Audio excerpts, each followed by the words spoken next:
is made easy and fun if you have a friend like Maring Glenn. Mare, again, happy birthday. Ano pa kayang wish ko sa'yo? You have everything. You have a good family, responsible children, loving and obedient apos, at syempre, a one-woman man, si Paring Gali.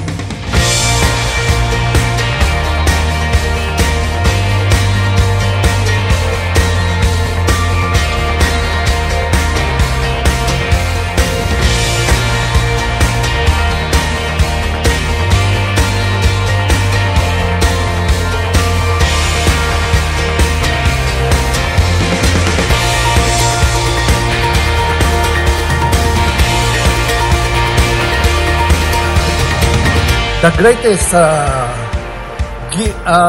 blessing from God. My amazing wife, I love you, love you, love you. I love you so much. Happy birthday. At dahil ikaw ay nagretiro na, eh, ako may surpresa sa iyo. Alam ko, ikay maglalayas na eh. Baka tayo magkaagawan eh. Kaya pagdamutan mo itong aking namin na regalo sa iyong kaarawan. Pakibuksan mo nga.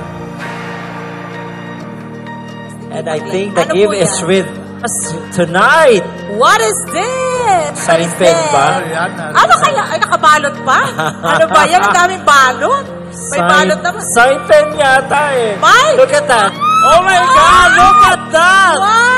Why they're waiting outside? Ano ba? Really? Lighter? Tita Kleng, look at... Tignan mo, Tita Kleng, ang surprise!